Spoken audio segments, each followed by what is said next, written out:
It's kind of surprising, but most cloud breaches involving really sensitive data, they're not these super sophisticated hacks you see in movies. No, not usually. It's often much simpler, like basic misconfigurations. Exactly. Like someone accidentally leaving a storage bucket open with, say, patient records or financial transactions just sitting there. It happens way more than you'd think. It really does. And think about how many organizations are moving critical data to the cloud now.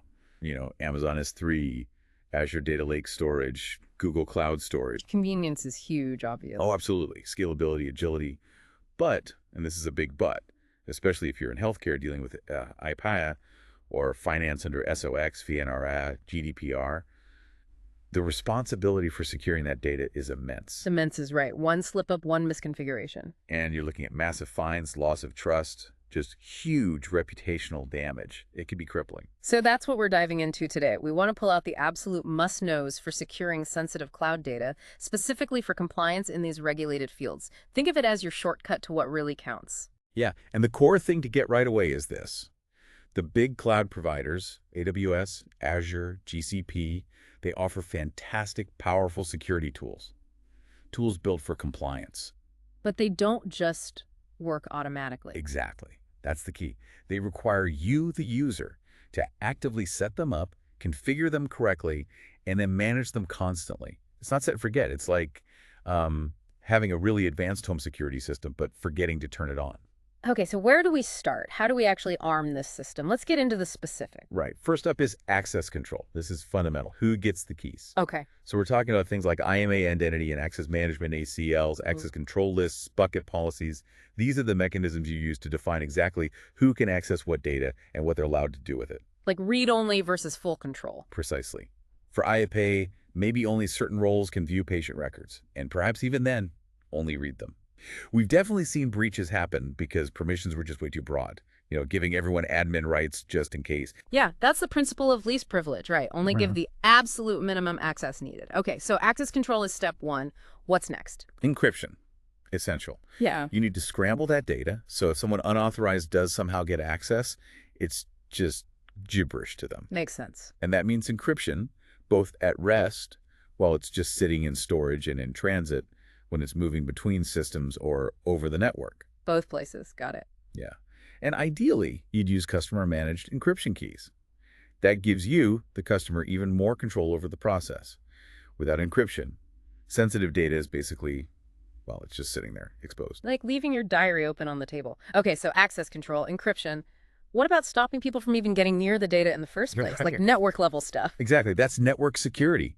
Think virtual private clouds, or VPCs.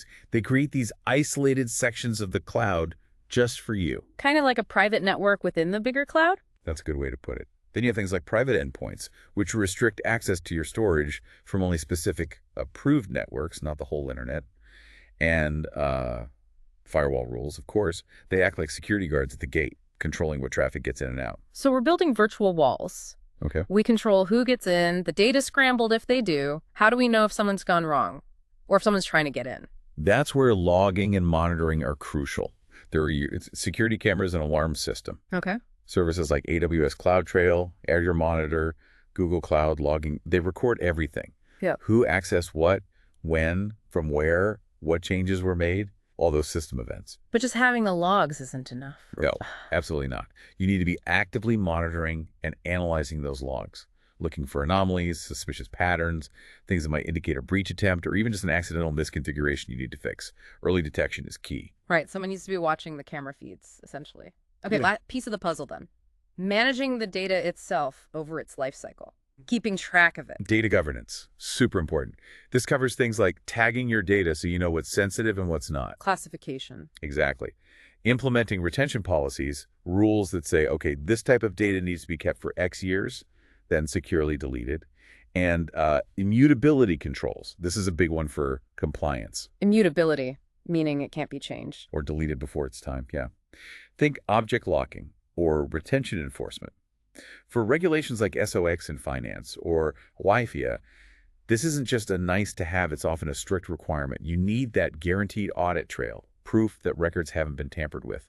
Financial records might need to be locked down, unalterable, for 7 years, for instance. Wow, okay. So these pieces all fit together. How does this play out differently depending on your role, say, for a healthcare leader? Well, for someone in healthcare leadership, their focus is going to be making sure HIPAA compliance is deeply embedded in all their cloud operations. Yeah. So yes, implementing technical controls like data masking, hiding parts of patient data for analysis or development, Right. but also ensuring they have real-time alerts set up for any potential breach activity. And critically, integrating all those cloud security logs we talked about into their main security analysis platform, their SIEM system, getting that unified view. Okay. And what about, say, finance folks dealing with SOX or FUNRA? Their priorities might lean more towards things like super detailed audit trails for all access to financial data, who saw what report when. Implementing object versioning is key too, so they can always roll back to a previous accurate version of a financial record if needed. And of course, preventing any unauthorized changes. That immutability piece is massive for them. Makes sense. And for the tech folks, the cloud engineers and architects actually building this stuff. Oh, for them, this is a huge career opportunity, honestly. Being able to really understand cloud storage, S3, ADLS, GCS, and then translate complex regulatory requirements like EPA or SOX into specific, robust technical configurations. That's an incredibly valuable skill right now. Mission critical, really. Absolutely. Yeah. Companies need people who can build and maintain these secure, compliant environments. It's not trivial.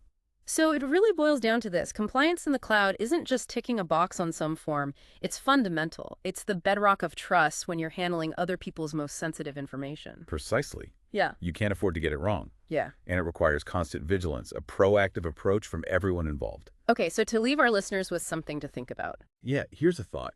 Whatever your role, what's one concrete step you can take, maybe even this week, to just double-check the cloud configurations you're responsible for and interact with? Are you sure everything is locked down as tightly as it should be? And beyond that, how can you keep learning about this? Because cloud security, it changes fast. It's something worth asking yourself, seriously.